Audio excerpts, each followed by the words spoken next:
Bonsoir à tous et bienvenue à cette session d'information. Mesdames, Messieurs, voici les titres de l'actualité de ce samedi 3 février. Au lendemain de la qualification des Léopards en demi-finale de la Coupe d'Afrique des Nations, un focus sur un homme, c'est lui par qui le changement est arrivé. Sébastien Desabre a redressé le 11 national congolais. On va s'intéresser sur la révolution des sabres chez les Léopards dans ce journal.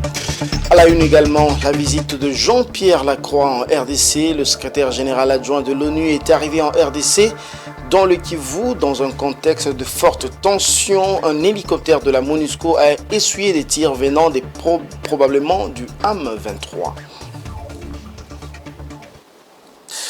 Bonsoir à tous, vous le savez, la RDC s'est qualifiée pour les demi-finales de la Coupe d'Afrique de la Nation.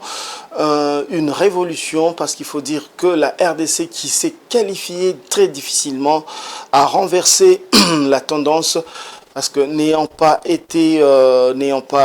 tout le point, elle a renversé la situation. Nous allons dans ce journal s'intéresser à la révolution des sabres, un dossier de Blaise Tokozola. Suivez. Se fier aux apparences. L'homme a beau s'exprimer avec calme et bienveillance, Sébastien Desabre est bel et bien déterminé à faire progresser la RDC, grand pays de football, et pas assez présent en haut de l'affiche ces dernières années. Arrivé à la tête de la sélection nationale des Léopards en août 2022, alors que la RDC n'avait jusque-là engagé aucun point en deux sorties des éliminatoires de la CAN Côte d'Ivoire 2023, Desabre a réussi l'incroyable en qualifiant la RDC à la grande messe du football continental après son absence au Cameroun, puis en les qualifiant pour le dernier carré de la compétition 9 ans après la dernière participation de Fauves Congolais. L'RDC a beaucoup de bons joueurs, il faut remettre cette sélection en place, disait Desabre en août dernier. Pour Sébastien Desabre, cette CAN en Côte d'Ivoire est un bonus dans les priorités qu'il s'était fixé en arrivant en août 2022 alors que l'équipe était mal embarquée pour participer à la fête du foot en Côte d'Ivoire. Sébastien Desabre a très rapidement remis de l'ordre dans le groupe et s'est appuyé sur quelques cadres et surtout renouvelé une grande partie de l'effectif. En Côte d'Ivoire, ils sont 20 sur 24 à découvrir le tournoi. Sébastien Desabre n'est pas un novice en Coupe d'Afrique des Nations. Le Français a déjà disputé la plus grande compétition continentale. C'était en 2019 en Égypte à la tête de l'Ouganda. À l'époque, il avait terminé deuxième du groupe A avec notamment un succès 2-0 contre la République démocratique du Congo. Le parcours de Crâne s'était finalement arrêté en huitième de finale avec une courte défaite 1-0 face au Sénégal au stade international du Caire devant des tribunes plus que clairsemées. Peu importe, le continent africain est son terrain de jeu préféré. Il y a officié comme entraîneur de club dans différents pays comme le Cameroun, la Tunisie, le Maroc ou la Côte d'Ivoire. C'est au pays des éléphants que Desabre a commencé son aventure africaine en octobre 2010 à la SEC Mimosa. Pour le moment, Sébastien Desabre est passé à travers le goutte des critiques acerbes. Les Léopards affronteront les vainqueurs du match Mali-Côte d'Ivoire mercredi 7 février pour une place en finale, chose qui sera une mission plus que parfaite pour le technicien français. Une performance mémorable en gagnant 3-1 contre la Guinée. Le Syli national s'est bien battu. Et puis, je le disais en titre, Jean-Pierre Lacroix, le secrétaire général adjoint de l'ONU et en RDC, il est arrivé pour une visite qui ira jusqu'au 7 février prochain. La visite va impliquer la visite dans plusieurs bases de la MONUSCO, ce dans un contexte de retrait de la force de maintien de la paix. Plus de détails avec Rachel Missinga. Général adjoint des Nations Unies aux opérations de paix, Jean-Pierre Lacroix, commence ainsi sa visite dans l'est du pays. En plus des discussions avec les autorités provinciales, la société civile et les leaders communautaires, la MONUSCO et les personnels de l'équipe de pays des Nations Unies, la délégation qu'il conduit visitera une base de la MONUSCO dans le sud Kivu qui sera transférée aux autorités congolaises dans les prochains jours, dans le cadre de la première phase du retrait accéléré de la mission. Jean-Pierre Lacroix rencontrera le président Félix-Antoine Tshisekedi Tshilombo, récemment réélu, afin de renforcer la collaboration établie entre les Nations Unies et les autorités congolaises dans le cadre du désengagement de la MONUSCO au Sud Kivu. À Kinshasa, le secrétaire général adjoint rencontrera ainsi les autorités nationales pour discuter des défis, des opportunités auxquelles la RDC est confrontée et de la manière dont les Nations Unies peuvent continuer à soutenir les efforts de paix dans le pays. Signalons que Jean-Pierre Lacroix est accompagné de Catherine Pollard, secrétaire générale adjointe chargée de la stratégie de gestion de la politique et de la conformité, et Christian Sonder, coordinateur spécial pour l'amélioration de la réponse des Nations Unies à l'exploitation et aux abus sexuels. Au moins 2 morts ont été enregistrés dans des manifestations et troubles à Fungurumé, à plus de 100 km de Kolwezi. Et ces troubles ont été l'effet des artisanaux qui se sont pris avec les forces de l'ordre dans le cadre du travail des artisanaux dans les mines de Tenke Fungurumé Mining. Suivez.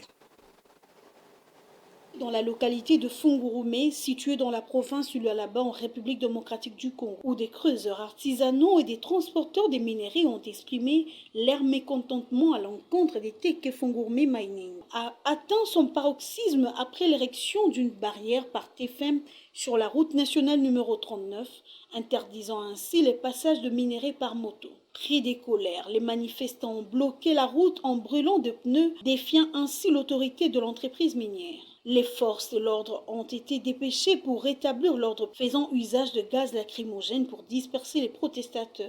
Au cours de ces échauffourées, 2 personnes ont tragiquement perdu la vie et plusieurs ont été blessées selon les sources locales.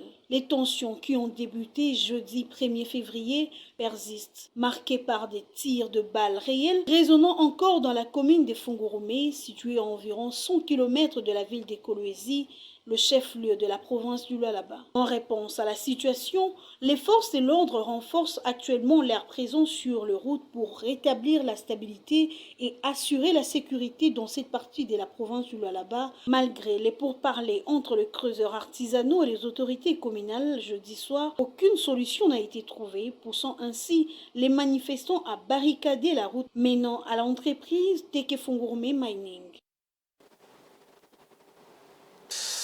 Selon le rapport de la Ligue des femmes pour la paix et la liberté, plus de 52% des femmes subissent des violences physiques conjugales. Un cas particulier fait parler de lui. En tout cas, c'est dans le Kasaï central. Une femme s'est vue amputer un bras par son mari. Un cas qui défraie la chronique dans le Kasaï central à Kananga plus précisément. Nous allons donner la parole à Nathalie Kambala qui a été jointe par Francine Moukeba. Nathalie Kambala est directrice de l'organisation des femmes main dans la main pour le développement et la liberté. Suivez. Nous condamnons avec la dernière énergie cette recrudescence de cas de violences sexuelles et celles basées sur le genre qui a élu de domicile dans la province du Kasaï central, surtout dans les territoires. Vraiment, c'est toute forme de violence sexuelle et celles basées sur le genre que nous sommes en train de vivre ces derniers temps dans notre province, surtout dans nos territoires. Il y a des violences sexuelles, il y a des viols, il y a des agressions sexuelles, il y a des violences conjugales, des violences domestiques, il y a des violences psychologiques, il y a toute forme, les petites filles de 5 ans, 4 ans, 10 ans violées, vous vous rendez compte? Il y a des femmes mariées qui sont agressées, qui sont violées, qui sont décapitées, qui sont violentées physiquement. La dernière est celle de la dame du territoire de Kazumba qui était partie au champ et qu'il a été agressé par un certain monsieur qui est bien connu dans la zone, qui est marié, père des enfants, qui a voulu toucher à la dignité de la femme ou qui a voulu violer la femme. Et pendant que la femme refusait de passer à cet acte-là, le monsieur a pris sa machette audacieusement et il a coupé la main. Voilà, nous décrions ces actes ignobles, des actes inadmissibles. Ça ne peut pas se dérouler au XXIe siècle. C'est là où nous attirons l'attention des hommes mariés. Vous êtes là pour accompagner vos femmes. Vous êtes là pour protéger vos familles. Comment se fait-il que votre femme peut se débrouiller? Il va en brousse pour aller faire le champ, pour nourrir sa famille. Et vous êtes là, la femme rentre, malgré que la femme aujourd'hui est admise dans une structure sanitaire, même le mari à un certain moment ne sait même pas ce qu'il va faire parce qu'il n'en a pas de possibilité. Voilà pourquoi nous venons décrire ces actes qui sont vraiment récurrents. Il y a des hommes qui tapent leurs femmes jusqu'à la mort. Il y a des hommes qui coupent leurs femmes avec des machettes à la tête. Il y a des hommes qui insultent, des insultes très impudiques auprès de leurs femmes, même à leur belle famille. Mais nous en appelons à la responsabilité des autorités politico-administratives de protéger les femmes, de protéger les jeunes filles, parce que nous nous sentons en danger. C'est quand même anormal en ce moment ici. Les femmes continuent à pleurnicher jour et nuit pour les cas de violence dans notre zone qui est censée être une zone protégée. Il y a des sensibilisations, il y a des formations, il y a des plaidoyers que nous faisons. Il y a même des activités où nous incluons les hommes pour la masculinité positive, pour qu'elles puissent se sentir obligées de protéger leurs femmes et leurs enfants. Place à présent à la page internationale.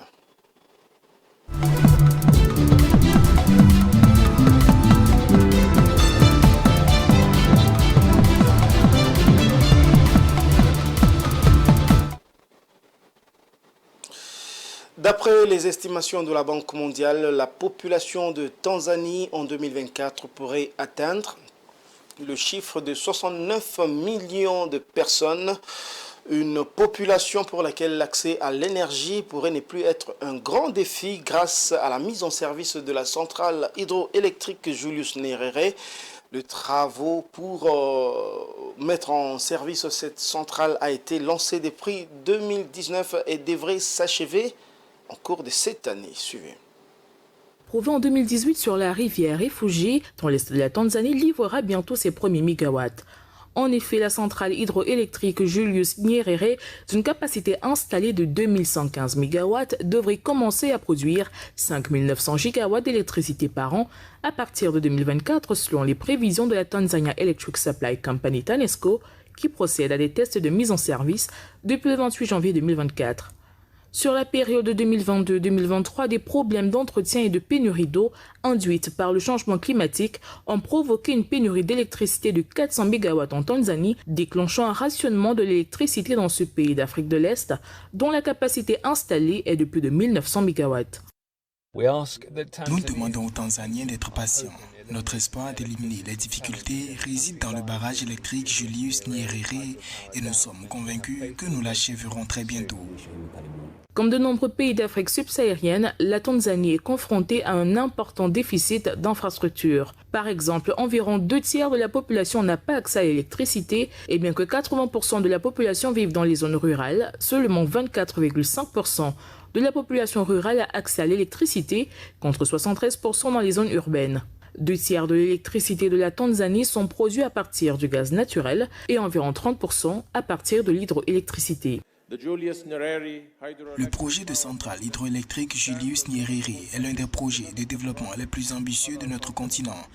Il contribuera efficacement au développement de la Tanzanie et aura un impact considérable sur les moyens de subsistance de nos frères et sœurs tanzaniens. Une fois achevé, le barrage hydroélectrique Julius Nyerere deviendra le 4e plus grand d'Afrique, le 9e plus grand au monde et la plus grande centrale électrique d'Afrique de l'Est. Avec ce projet soutenu par le gouvernement égyptien, la Tanzanie prévoit d'augmenter la capacité de production nationale d'électricité à 10 000 MW en 2025. Au Sénégal, le Fonds souverain d'investissement stratégique a procédé au lancement des financements OIAS Capital en partenariat avec la coopération allemande à travers une banque de développement.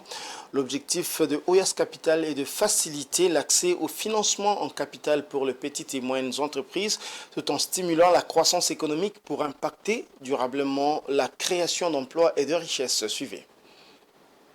Investissement stratégique FONSIS a lancé le 30 janvier 2024 OIAS Capital, un fonds créé en partenariat avec la coopération allemande à travers la KfW. L'objectif de ce fonds est de répondre aux besoins de financement en capital pour les petites et moyennes entreprises sénégalaises et d'impacter durablement la création d'emplois et de richesses. Depuis la crise sanitaire Covid-19, les PME sénégalaises sont dans une déliquescence jamais égalée. Ces entreprises qui sont très souvent informelles ont difficilement accès au financement bancaire avec seulement 12%. Et ces entreprises aussi ne bénéficient pas suffisamment de subventions de l'État qui n'a pas toujours les moyens. Pourtant, ces entreprises PME constituent l'essentiel du tissu industriel du Sénégal avec 97%.